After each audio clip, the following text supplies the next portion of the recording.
പരിശുദ്ധ അമ്മയ്ക്കും തിരുക്കുമാരനും ഒരു കോടി നന്ദി. എന്നെയും എൻ്റെ കുടുംബത്തെയും ഈ വിശുദ്ധമായ അൾത്താരയിൽ സാക്ഷികളായി നിർത്തിയതിന് ഒരുപാട് നന്ദി. എൻ്റെ പേര് ഷിൽജ ബേബി. ഞാൻ പാവർട്ടി സെൻറ്റ് ജോസഫ് തീർത്ഥകേന്ദ്രം ഇടവകാംഗമാണ്.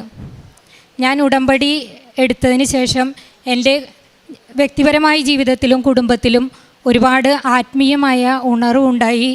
പരിശുദ്ധ അമ്മയെ കൂടെ നടക്കുന്ന അനുഭവമാണ് ഉണ്ടായത്.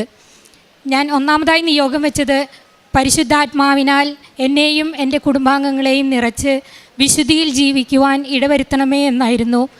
അതുപ്രകാരം എൻ്റെ ജീവിത പങ്കാളിക്ക് 40 വർഷത്തിലേറെയായി പുകവലി എന്ന ദുശീലമുണ്ടായിരുന്നു.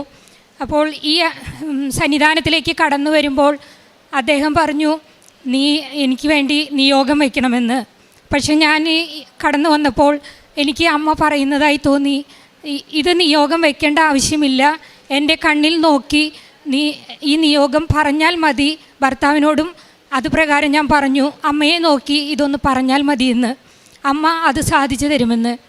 ഞാൻ നിയോഗം വെച്ചില്ല, എങ്കിലും നേർച്ച വസ്തുക്കൾ ഉപ്പും തേനും എല്ലാം ദിവസവും കൊടുക്കാറുണ്ട്, പ്രത്യേകമായി പ്രാർത്ഥിക്കാറുണ്ടായിരുന്നു. അതുപ്രകാരം അദ്ദേഹത്തിൻ്റെ പുകവലി പൂർണ്ണമായും മാറിക്കിട്ടി. ഇന്ന് 2 വർഷത്തോളമായി നിശേഷം പുകവലിക്കുന്നില്ല. അതുമാത്രമല്ല, പുകവലിക്കുന്നവരുടെ ആ സ്മെല്ല് കേൾക്കുമ്പോൾ പോലും ആൾക്ക് പ്രത്യേകമായ ഒരു അസ്വസ്ഥതയാണ്. രണ്ടാമതായി എൻ്റെ മകൻ്റെ കാര്യമാണ്. മകന് വ്യക്തിപരമായ എന്തോ ഒരു ഇഷ്യൂ ഉള്ളതായിട്ട് എനിക്ക് ഫീൽ ചെയ്തു ഉടമ്പടിക്ക് ശേഷം 90 ദിവസത്തിനുള്ളിൽ. അപ്പോൾ എനിക്ക് അമ്മയുടെ ഇവിടുന്ന് കിട്ടിയ നമ്മുടെ ഉടമ്പടി കാശ് രൂപം ഞാൻ അവൻ്റെ തലയിണയുടെ അടിയിൽ വെച്ച് 7 ദിവസത്തോളം പ്രത്യേകമായി പ്രത്യക്ഷീകരണ പ്രാർത്ഥന ചൊല്ലി പ്രാർത്ഥിച്ചു. അതുപ്രകാരം ഞങ്ങളുടെ അടുത്തുള്ള പരിശുദ്ധ മാതാവിൻ്റെ ഒരു തീർത്ഥകേന്ദ്രത്തിൽ ഞാനും മകനും രാത്രി പെരുന്നാൾക്ക് പോയപ്പോൾ ആ തീർത്ഥകേന്ദ്രത്തിൻ്റെ മുൻപിൽ വെച്ച് അവൻ എന്നോട് അവൻ്റെ അലട്ടുന്ന പ്രശ്നം തുറന്നു പറയുകയുണ്ടായി. അത് ഞാൻ വീട്ടിൽ വന്ന് ജീവിത പങ്കാളിയോടും ഞങ്ങൾ ഒത്തൊരുമിച്ച് പറഞ്ഞതിന് ശേഷം അത് ക്ലിയർ ചെയ്തു. അവന് ആ ബന്ധനത്തിൽ നിന്നും പൂർണ്ണമായ മോചനം ലഭിക്കുകയുണ്ടായി. ഉപ്പും തേനും ഞാൻ കൊടുത്തിരുന്നു. മൂന്നാമതായി എൻ്റെ മകന് ഒരു ആക്സിഡൻറ്റ് കേസ് അവൻ മൂലം ഉണ്ടായിരുന്നു. അത് കോടതിയിൽ നടക്കുന്നുണ്ടായിരുന്നു. അത് കാരണം അവന് പാസ്പോർട്ട് ലോങ് ടൈം ആയിട്ട് എടുക്കാനായിട്ട് സാധിക്കുന്നുണ്ടായിരുന്നില്ല. 1 ഇയറിനാണ് പാസ്പോർട്ട് കിട്ടിയിരുന്നത്. അതിനുവേണ്ടി ഞാൻ പ്രത്യേകം നിയോഗം വെച്ച് അഭിഭാഷകയായ അമ്മയെ ഞങ്ങളുടെ കോടതി കേസുകളിൽ മേൽ കൃപയുണ്ടാകണമേ എന്ന് നിയോഗം വെച്ചിരുന്നു. 6 മാസത്തിനുള്ളിൽ ആ കേസ് ക്ലിയറായി കോമ്പൻസേഷൻ കൊടുത്ത് അത് അവസാനിപ്പിക്കുവാനും അവന് പാസ്പോർട്ട് ലോങ് ടൈമായി 10 വർഷത്തേക്കുള്ള പാസ്പോർട്ട് അനുവദിച്ച് കിട്ടുകയും ചെയ്തു. മോന് വിദേശത്തേക്ക് ജോലിക്ക് പോകാൻ അത്ര വലിയ താല്പര്യമില്ല. അപ്പോൾ ഞാൻ ഉടമ്പടി എടുക്കുന്നതിന് മുൻപ് തന്നെ ഞാൻ ഈ പ്രത്യക്ഷീകരണ പ്രാർത്ഥനയൊക്കെ യൂട്യൂബിൽ നിന്ന് കണ്ട് പ്രാർത്ഥിക്കുമായിരുന്നു. 2021 മുതൽ 23-ലാണ് പരിശുദ്ധ അമ്മ എന്നെ ഈ ആലയത്തിലേക്ക് എത്താൻ കൃപ നൽകിയത്. അവന് അന്നേരം തന്നെ ജോലി ഒരെണ്ണം കിട്ടിയിരുന്നു. പിന്നീട് ഈ ജോലിയിൽ ഉന്നതി ഉണ്ടാവാനും വിശുദ്ധിയിലായിരിക്കാനും പ്രാർത്ഥിച്ചു. അവന് കഴിഞ്ഞ മാസം ഓഗസ്റ്റ് മാസം ഒരു ഇൻ്റർവ്യൂ നടന്നു. അങ്ങനെ പൂനെയിലാണ് ഇപ്പോൾ വർക്ക് ചെയ്തുകൊണ്ടിരിക്കുന്നത്, സോഫ്റ്റ്വെയർ എഞ്ചിനീയറാണ്. അവന് ബാംഗ്ലൂർ ഒരു കമ്പനിയിലേക്ക് ഇൻ്റർവ്യൂ പാസ്സായി. 5 റൗണ്ട് ഇൻ്റർവ്യൂ ഉണ്ടായിരുന്നു. ഓരോ ഇൻ്റർവ്യൂ നടക്കുമ്പോഴും അവൻ എന്നെ വിളിച്ച് പറയും, അമ്മയുടെ മാതാവിനോട് പ്രാർത്ഥിക്കുന്നു. എന്തുകൊണ്ടെന്നാൽ ഇത് ഞാൻ എടുത്തു പറയുന്നത്, അവൻ ഇങ്ങനെ പറയുമായിരുന്നു, പരിശുദ്ധ അമ്മ എല്ലായിടത്തും ഉള്ളതല്ലേ, പിന്നെ ഇവിടേക്ക് എന്തിനാണ് നമ്മളിങ്ങനെ ഓടിപ്പോകുന്നതിൻ്റെ ആവശ്യമുണ്ടോ എന്ന് സംസാരിക്കുമായിരുന്നു. അപ്പോൾ ഞാൻ ഒരു പ്രാവശ്യം നിയോഗം വെച്ചു, മാതാവേ, അമ്മയുടെ പ്രത്യക്ഷീകരണത്തിൻ്റെ ഒരു സാക്ഷിയാക്കി എൻ്റെ മകനെ ഉയർത്തണമേ എന്ന്. അവൻ ഈ ഇൻ്റർവ്യൂ നടക്കുമ്പോൾ എൻ്റെ അടുത്ത് ഓരോ ഇൻ്റർവ്യൂവിനും പറയും, വളരെ ടഫ് ഇൻ്റർവ്യൂ ആണ്, എങ്കിലും എങ്ങനെയാണ് നടന്നതെന്ന് എനിക്കറിയില്ല. എല്ലാം വളരെ ഭംഗിയായി 5 റൗണ്ടും അവൻ പാസ്സായി. ഇൻ്റർവ്യൂ ഓഫർ ലെറ്റർ തരാമെന്ന് പറഞ്ഞു. അതിലും പ്രത്യേകതയുണ്ട്. ഓഫർ ലെറ്റർ തരാമെന്ന് പറഞ്ഞിട്ട് 24 hours കഴിഞ്ഞിട്ടും ഓഫർ ലെറ്റർ കിട്ടിയില്ല. അവന് നിലവിലുള്ള ജോലിയിൽ നിന്ന് ലീവ് എടുത്തിരിക്കുകയായിരുന്നു. അന്നേരം അവൻ എന്നെ വിളിച്ച് പറഞ്ഞു, ഒരു ഉച്ചയായി. അപ്പോൾ എന്നെ വിളിച്ച് പറഞ്ഞു, അമ്മയുടെ മാതാവ് സമയച്ചുരുക്കത്തിൻ്റെ മാതാവല്ലേ, ഒന്ന് പ്രത്യേകം പ്രാർത്ഥിക്കണം എന്ന് പറഞ്ഞു. എനിക്കിതുവരെ ഓഫർ ലെറ്റർ കിട്ടിയിട്ടില്ല. അപ്പം ഞാൻ എന്തോ ജോലി അടുക്കളയിൽ പണിയായിരുന്നു. ഞാൻ കൈ കഴുകി വേഗം വന്ന് അമ്മയുടെ സന്നിധിയിൽ മുട്ടുകുത്തി പ്രത്യക്ഷീകരണ പ്രാർത്ഥന ചൊല്ലി. അവനും ഒപ്പം വീഡിയോ കോൾ വിളിച്ചിട്ടാണ് ചൊല്ലിയത്. അവന് നെറ്റിയിൽ ഞാൻ ഫോണിൽ കുരിശ് വരച്ച് പേടിക്കേണ്ട, എല്ലാം ശരിയാവുമെന്ന് പറഞ്ഞു. അത് കഴിഞ്ഞ് ഫോൺ വയ്ക്കുന്നതിന് മുൻപ് തന്നെ ഫോൺ വെച്ച് ഞാൻ ബൈബിൾ തുറന്നു. അപ്പോൾ നല്ല അനുകൂലമായ വചനമാണ് കിട്ടിയത്. അതിനുശേഷം അപ്പോൾ തന്നെ അവൻ പറഞ്ഞു, അമ്മയുടെ മാതാവ് അടിപൊളിയാട്ട, ഇപ്പം തന്നെ എനിക്ക് കോൾ വന്നു, ഓഫർ ലെറ്റർ ഇന്ന് വൈകിട്ട് 5 മണിക്കുള്ളിൽ കിട്ടുമെന്ന് പറഞ്ഞു. ഇത് പറയാനായി ഞങ്ങൾ കഴിഞ്ഞ തവണ ഇവിടെ സാക്ഷ്യം പറയാൻ വന്നിരുന്നു. അന്നേരം ഈ ഒരു സാക്ഷ്യമായിട്ട് പറയാൻ പറ്റില്ല, ജീവിത പങ്കാളി കൂടെ ഇല്ലാത്തതുകൊണ്ട് മറ്റ് സാക്ഷ്യങ്ങൾ പറയാൻ പറ്റാത്തതുകൊണ്ട് ഞങ്ങൾ മടങ്ങിപ്പോയി. ആ ഓഫർ ലെറ്റർ വെച്ച് അവൻ വീണ്ടും ഇൻ്റർവ്യൂകൾ അറ്റൻഡ് ചെയ്തുകൊണ്ടിരുന്നു. അങ്ങനെ ഇപ്പം നിലവിൽ പൂനെയിലാണ് വർക്ക് ചെയ്തിരുന്നത്. ഓഫർ ലെറ്റർ കിട്ടിയത് ബാംഗ്ലൂർക്കാണ്. ബാംഗ്ലൂർക്ക് മാറാൻ ആൾക്ക് മനസ്സുകൊണ്ട് എന്തോ ഒരു തൃപ്തിയില്ലായിരുന്നു. അന്നേരം ഈ പൂനെയിൽ നിന്ന് തന്നെ വീണ്ടും ഒരു ഇൻ്റർവ്യൂ വന്നു. ആ ഇൻ്റർവ്യൂ പാസ്സായി. അത് ഇതിനേക്കാളും കൂടുതൽ തുക നമുക്ക് സാലറി കിട്ടുന്ന രീതിയിൽ അവന് അവിടെ അപ്പോയിൻമെൻറ്റ് കിട്ടി, ഓഫർ ലെറ്റർ കിട്ടി. അവൻ അവിടെ ജോയിൻ ചെയ്തു. കഴിഞ്ഞ മാസം ജോയിൻ ചെയ്തു. അവിടെ ചെന്നപ്പോഴാണ് അറിയുന്നത്, അവിടെ വരാമെന്ന് പറഞ്ഞ ഒരു പെൺകുട്ടി ലാസ്റ്റ് മൊമെൻറ്റിൽ അവിടെ ജോയിൻ ചെയ്യുന്നില്ല എന്ന് അറിയിച്ചത് പ്രകാരമാണ് ആ സീറ്റ് എൻ്റെ മോന് ജോലിക്കായി അമ്മ മാതാവ് ഒരുക്കി വച്ചിരുന്നത്. കഴിഞ്ഞ തവണ സാക്ഷ്യം പറയാതെ പോയത് അതിനേക്കാൾ ഉന്നതമായ ഒരു സാക്ഷ്യം പറയാൻ വേണ്ടിയാണ് മാറ്റിവെച്ചതെന്ന് ഞാൻ ഉറച്ചു വിശ്വസിക്കുന്നു. ഉടമ്പടി നേർച്ച വസ്തുക്കളായ ഉപ്പും തേനും നന്നായി ഞാൻ മോനും വീട്ടിലെ എല്ലാവർക്കും ഉപയോഗിക്കാറുണ്ട്. ഞങ്ങൾ 3-ാം തവണ ഉടമ്പടി പുതുക്കാൻ വരുമ്പോൾ ഞങ്ങളുടെ കാറ് മോനാണ് ഡ്രൈവ് ചെയ്തിരുന്നത്. അപ്പോൾ അവന് ഈ പറഞ്ഞ മാതിരി അന്നേരമൊന്നും വിശ്വാസം അത്ര അധികം ഉണ്ടായിരുന്നില്ല. പക്ഷേ മുൻപേ പോകുന്ന ഒരു കാറ് സിഗ്നൽ കണ്ട് പെട്ടെന്ന് സഡൻ ബ്രേക്ക് ഇട്ടു. ഇവനത് ശ്രദ്ധിച്ചില്ലായിരുന്നു. പെട്ടെന്ന് അത് ഓവർടേക്ക് ചെയ്ത് അടുത്ത റോയിലേക്ക് വണ്ടി കയറ്റി നിർത്താൻ പറ്റി. എങ്ങനെയാണ് എന്താണ് സംഭവിച്ചതെന്ന് ഞങ്ങൾക്ക് ആർക്കും അറിയില്ല. അവനോടനടി ആ സ്റ്റിയറിങ്ങിൽ തലവെച്ചിട്ട് പറഞ്ഞു, ആരോ എൻ്റെ കൈ സ്റ്റിയറിങ്ങിൽ പിടിച്ച് മാറ്റി, എനിക്ക് ഒന്നും അറിയില്ല എന്താ സംഭവിച്ചതെന്ന്. അപ്പം ഞാൻ വിചാരിക്കുന്നു അത് അമ്മ മാതാവിൽ കൂടുതൽ വിശ്വാസം വരുന്നതിന് വേണ്ടിയാണെന്ന്. അടുത്തതായി എൻ്റെ സ്വന്തമായ ഞാൻ ജനിച്ചു വളർന്ന വീട് 21 വർഷത്തോളമായി അപ്പച്ചൻ പണിത വീട്ടിൽ ആങ്ങള താമസിക്കുന്നില്ല. അവൻ വേറൊരു വീട്ടിലാണ് താമസിക്കുന്നത്. അത് ഒരു ഭാഗമൊക്കെ നശിച്ചു തുടങ്ങിയിട്ടിരിക്കുകയായിരുന്നു. അപ്പോൾ ഞാൻ ഇവിടെ നിയോഗം വെച്ച് പ്രാർത്ഥിച്ചു, കർത്താവേ എൻ്റെ ഭവനത്തെ പുനരുദ്ധരിക്കണമേ എന്ന്. സങ്കീർത്തനത്തിലെ ആ ഭാഗം, ബൈബിൾ ഭാഗം പുനരുദ്ധരിക്കണമേ എന്നുള്ള ഭാഗം ഞാൻ ഏറ്റുചൊല്ലി പ്രാർത്ഥിക്കുകയും ചെയ്തിരുന്നു. ഇപ്പോൾ ആ വീടിൻ്റെ കഴിഞ്ഞ ഫെബ്രുവരി മാസം മുതൽ ആ വീടിൻ്റെ പുനരുദ്ധാരണം നടന്ന്, പുനരുദ്ധാരണം എന്നല്ല, ഒത്തിരി വലിയ വീടാക്കി വളരെയധികം സൗകര്യത്തോടു കൂടി അവനത് പുനരുദ്ധരിക്കുകയും അവിടേക്ക് താമസം മാറ്റുകയും മക്കളെയെല്ലാം ഇങ്ങോട്ട് അഡ്മിഷൻ എടുക്കുകയും ഞങ്ങൾക്കെല്ലാവർക്കും ഇനി ഒരു അപ്പച്ചൻ മരിച്ച ഓർമ്മ ദിവസമാകട്ടെ, പെരുന്നാളാകട്ടെ, എന്തിനായാലും അവിടെ ഒന്നു ചേർന്ന് ദൈവത്തിൻ്റെ നാമത്തിൽ ഒന്നു ചേരാനുള്ള കൃപ ലഭിച്ചു. ഞങ്ങൾക്ക് 3 വർഷത്തോളമായി ഒരു ഉടമ്പടി എടുക്കുന്നതിന് മുൻപ്, കൊറോണ കാലത്തിന് മുൻപ് ഒരു കട തുടങ്ങണമെന്ന് ആഗ്രഹം. കട ഉണ്ട്. ആൾക്ക് 2015 ഒരു ആക്സിഡൻറ്റ് പറ്റി 3 വർഷത്തോളമായിട്ട് കിടപ്പായിരുന്നു. ദൈവമാതാവിൻ്റെയൊക്കെ പ്രത്യേക സംരക്ഷണത്താലാണ് അതിൽ നിന്നെല്ലാം വിടുതൽ കിട്ടിയത്. അവിടെ നിന്ന് വേറെ ഒരു ജോലിയൊന്നും ചെയ്യാൻ പറ്റാത്തത് കൊണ്ട് ഒരു ചെറിയൊരു ലോട്ടറി കട നടത്തുകയായിരുന്നു. അപ്പോൾ മോന് വരുമാനമൊക്കെ ആയപ്പോൾ കുറച്ചും കൂടിയും മെച്ചപ്പെട്ട രീതിയിൽ അപ്പച്ചനെ ഒരു കടയിട്ട് ഇരുത്തണമെന്ന് അവന് ആഗ്രഹമുണ്ടായി. ഈ ഉടമ്പടി എടുത്ത് 90 ദിവസത്തിനുള്ളിൽ 3 വർഷത്തോളമായി ആഗ്രഹിച്ചിരുന്ന ആ ഒരു കാര്യം ഉടമ്പടിയിൽ വച്ചില്ലെങ്കിൽ തന്നെയും മാതാവ് അതിൽ ഇടപെടുകയും ഞങ്ങൾക്ക് മെയിൻ റോഡിൽ തന്നെ ഒരു ചെറിയൊരു കട തുടങ്ങുവാനും അതിൽ ഇന്നും നല്ല വരുമാന മാർഗമായി മുന്നോട്ട് പോകുന്നു.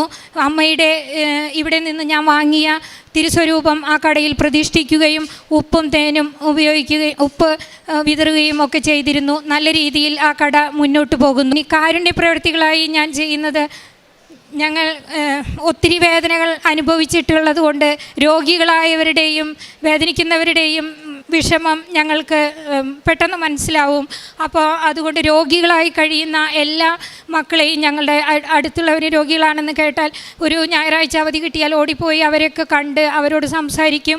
അവർക്ക് ഞങ്ങൾക്കാവുന്ന രീതിയിൽ അവരെ സഹായിക്കും. പിന്നെ മെഡിക്കൽ കോളേജിൽ പോയി, തൃശ്ശൂർ മെഡിക്കൽ കോളേജിൽ പോയി രോഗികളെ സന്ദർശിക്കാറുണ്ട്. അവിടെ നമ്മുടെ ഉടമ്പടി വസ്തുക്കൾ, നേർച്ച വസ്തുക്കൾ കൊടുത്ത് അവർക്ക് വേണ്ടി പ്രാർത്ഥിക്കാറുണ്ട്. പിന്നെ ഞാൻ കൃപാസന പത്രമെല്ലാം അവിടെ കൊടുത്ത് അവരോട് സംസാരിക്കാറുണ്ട്. കൂടാതെ തൃശ്ശൂർ പീസ് ഹോമുണ്ട്.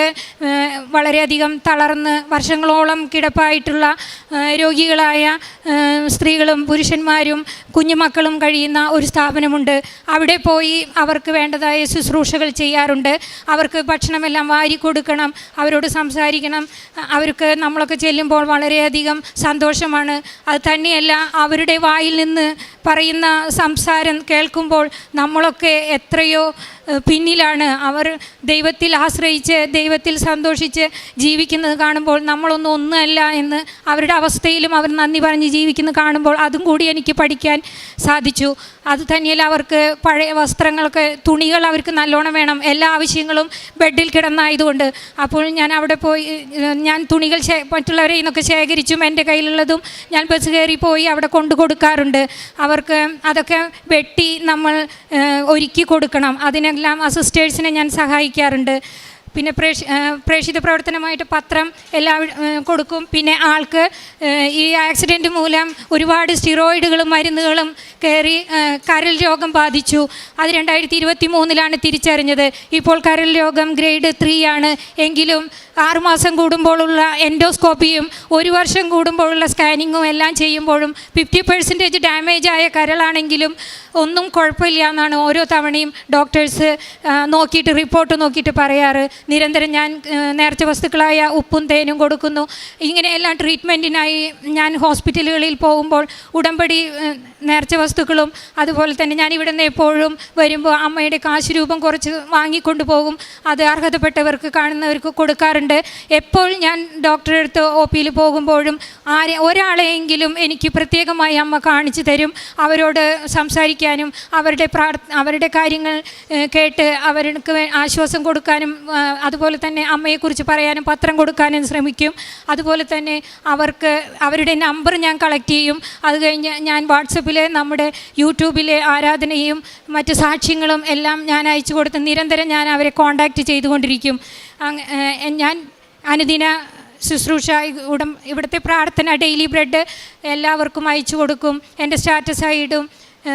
ഇതൊക്കെയാണ് എൻ്റെ പ്രേക്ഷിത പ്രവർത്തനങ്ങൾ. എല്ലാ കൃപകൾക്കും പരിശുദ്ധ അമ്മയ്ക്കും ദൈവമാതാവിനും തിരുക്കുമാരനും ഒത്തിരി നന്ദി പറയുന്നു. മാതാവിൻ്റെ പ്രത്യേകമായ സംരക്ഷണം ഞങ്ങളുടെ കുടുംബത്തോടൊപ്പം ഇന്നല്ല അതിനു മുൻപേ തന്നെ ഉണ്ടായെന്ന് പറയും. ഞാൻ വിവാഹം കഴിഞ്ഞ് ആദ്യ രാത്രിയിൽ തന്നെ ഞങ്ങളുടെ ജീവിതം ആരംഭിച്ചത് ഫാത്തിമ മാതാവിനോടുള്ള ഒരു പ്രതിഷ്ഠാ ജപം ചൊല്ലിയിട്ടാണ്. ആ ജപം ഇന്നും ചൊല്ലുന്നു. അതുകൊണ്ടാണ് ഈ ജീവിത പങ്കാളി ഇന്ന് ജീവനോടെ ഈ ആൾത്തറയിൽ പോലും നിൽക്കാൻ സാധിക്കുന്നത് എന്ന് ഞാൻ ഉറച്ചു വിശ്വസിക്കുന്നു. മാതാവിൻ്റെ സംരക്ഷണം അത്രമേലുണ്ടായിരുന്നു. മരിച്ചു എന്ന് പറഞ്ഞ് 22 ദിവസം അബോധാവസ്ഥയിൽ കിടന്ന വ്യക്തിയാണ് അമല ഹോസ്പിറ്റലിൽ തൃശ്ശൂർ. 45 ദിവസം കണ്ടിന്യൂസ് ആശുപത്രിയിലായിരുന്നു. അതെല്ലാം മാതാവിൻ്റെ കൃപയാൽ ഞങ്ങൾക്ക് ദൈവം വാങ്ങി തന്നതാണ്. വിശുദ്ധ യൗസപിതാവിനും പരിശുദ്ധ അമ്മയ്ക്കും തിരുക്കുമാരനും ദൈവപിതാവിനും ഒരുപാട് നന്ദി എൻ്റെ കുടുംബാംഗങ്ങളുടെ മുഴുവൻ പേരിലും ഞാൻ അർപ്പിക്കുന്നു. എൻ്റെ സാക്ഷ്യം ഞാൻ അവസാനിപ്പിക്കുന്നു. നന്ദി, നമസ്കാരം. 1 പത്രോസ് 2:2 രക്ഷയിലേക്ക് വളർന്നു വരേണ്ടതിന് നിങ്ങൾ പരിശുദ്ധവും ആത്മീയവുമായ പാലിന് വേണ്ടി ഇളം പൈതങ്ങളെപ്പോലെ ദാഹിക്കുവിൻ. ഷിൽജ ബേബി എന്ന ഈ സഹോദരി തൻ്റെ മരിയൻ ഉടമ്പടി ജീവിത സാക്ഷ്യാനുഭവങ്ങളാണ് നമ്മോട് പങ്കുവച്ചത്. സഹോദരി സൂചിപ്പിച്ചത് സഹോദരിക്കും മകനും ജീവിത പങ്കാളിക്ക് ലഭിച്ച ഓരോ അനുഭവങ്ങളെയാണ്. മകൻ്റെ വിശ്വാസ വളർച്ചയെ പ്രത്യേകമായിട്ട് സഹോദരി എടുത്തു പറഞ്ഞു. പലപ്പോഴും അമ്മയുടെ മാതാവ്, കൃപാസന മാതാവിനെ അവൻ അങ്ങനെ ആണ് സ്ഥിരം വിളിച്ചിരുന്നത് എന്ന് സൂചിപ്പിച്ചിരുന്നു.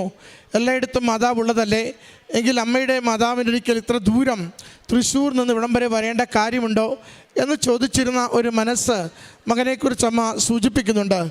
എന്നാൽ അമ്മ പറയുന്നുണ്ട് അവൻ്റെ ജീവിതത്തിൻ്റെ ഓരോ അനുഭവത്തിലും കൃപാസനം പ്രത്യക്ഷീകരണ മാതാവിൻ്റെ ശക്തമായ ഇടപെടൽ മകന് ലഭിച്ചുകൊണ്ടാണ് മകൻ ജീവിതത്തെ ഇന്ന് നിലയുറപ്പിച്ച് നിർത്തിയിരിക്കുന്നത്. അത് ഒരു കൃപാസനത്തിലേക്ക് വരുന്ന വഴിയിലുണ്ടായ ഒരു വാഹന അപകട സമയത്ത് ആ വണ്ടി ആരോ സ്റ്റിയറിംഗ് പിടിച്ച് തിരിച്ചു നിർത്തിയതുപോലെ എല്ലാ ക്ലേശവും ഒഴിവാക്കി സുരക്ഷിതമായി ആ വാഹനത്തെ സംരക്ഷിച്ചത് മകൻ്റെ അനുഭവത്തിലുണ്ടായത് സാക്ഷ്യപ്പെടുത്തി.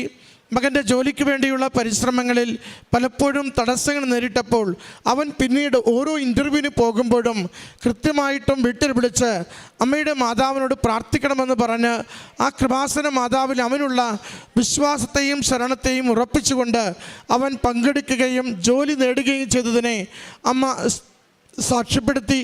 അതോടൊപ്പം തന്നെ ജീവിത പങ്കാളി പ്രത്യേകം പറഞ്ഞിരുന്നു, കൃപാസനത്തിൽ വന്ന് ഉടമ്പടി എടുക്കുമ്പോൾ ഒരു നിയോഗം എൻ്റെ പുകവലിശീലം മാറുന്നതിന് വേണ്ടി വെക്കണമെന്ന്.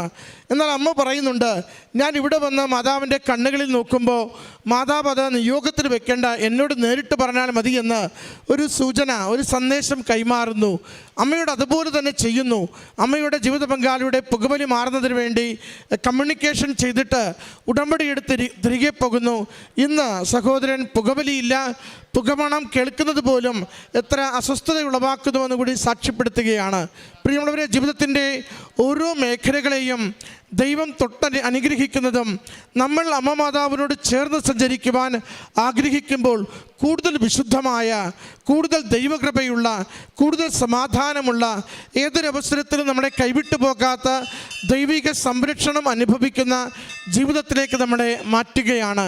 നമുക്ക് ആകുലതയുടെ ദിനങ്ങളുണ്ടാവാം, എന്നാൽ ആശ്വാസത്തിൻ്റെ ദൈവം കൂടെ ഉണ്ടാവും. നമുക്ക് പരിശ്രമങ്ങൾ ആവശ്യമുള്ള മേഖലകളുണ്ടാവാം, എന്നാൽ അതിൽ വിജയം തരുന്ന കർത്താവ് കൂടെ നിൽക്കുന്നത് നമുക്ക് അനുഭവിക്കുവാനാവും. നാം ചില നേരങ്ങളിൽ നമ്മളിൽ തന്നെ പ്രതീക്ഷയില്ലാതെ നമ്മുടെ മെറിറ്റ് മുഴുവനും 0 or മൈനസ് എന്ന് നമ്മൾ പറയുന്നുണ്ടാവാം. എന്നാൽ കൃപയുടെ ദൈവം നമ്മുടെ ജീവിതത്തിൻ്റെ മെറിറ്റ് നോക്കാതെ അനുഗ്രഹിക്കുന്നത്, സൗജന്യമായി നാം നേടുന്നത് നമുക്ക് കാണാനാവും. മകൻ്റെ ജോലിയുടെ വിഷയത്തിലാണെങ്കിലും കുടുംബത്തിൻ്റെ ഒരു കട തുടങ്ങിയ വിഷയത്തിലാണെങ്കിലും ഒക്കെ ഒരു ചെറിയ കാര്യങ്ങൾ സാധാരണ പോലെ തുടങ്ങി. എന്നാൽ അമ്മ മാതാവ് ഓരോന്നിനെയും അനുഗ്രഹിച്ച് ഓരോരുത്തരുടെ ജീവിതത്തിനും മേന്മയ്ക്കുള്ള വിഷയമായി മാറ്റുകയും ചെയ്യുന്നു. അതിൻ്റെ സാക്ഷ്യമാണ് ഈ കുടുംബം ഈ അൾത്താരയിൽ പങ്കുവെച്ചത്. സഹോദരൻ്റെ ദുശ്ശീലങ്ങൾ മാറ്റിക്കൊടുത്തതിന്, മകന് ജോലി നൽകി ജീവിതം സുരക്ഷിതമാക്കിയതിന്, ഭവനത്തിന് സമാധാനം നൽകിയതിന്, പ്രാർത്ഥനയിൽ ഐക്യത്തിൽ അമ്മ മാതാവിനോട് ജീവിതം കൊടുത്തുകൊണ്ട് ജീവിത ക്ലേശങ്ങൾ തരണം ചെയ്യുവാനുള്ള അനുഭവങ്ങളും സന്ദേശങ്ങളും കുടുംബത്തിന് കൈമാറിയതിന് അമ്മ മാതാവിനും തിരുക്കുമാരനും നന്ദി പറഞ്ഞുകൊണ്ട് കരങ്ങളടിച്ച് ഈ സാക്ഷ്യം സമർപ്പിക്കാം. അത്യപൂർവ ദൈവാനുഭവങ്ങൾ ഇനി നിങ്ങൾക്കും സ്വന്തം. ഈ യൂട്യൂബ് ചാനൽ ഇതുവരെ സബ്സ്ക്രൈബ് ചെയ്തിട്ടില്ലെങ്കിൽ ഇപ്പോൾ തന്നെ സബ്സ്ക്രൈബ് ചെയ്യുക. ഈ വീഡിയോ ഇപ്പോൾ തന്നെ നിങ്ങളുടെ സുഹൃത്തുക്കൾക്ക് ഷെയർ ചെയ്തുകൊണ്ട് കർത്താവിൻ്റെ പ്രേക്ഷിതരാകുക.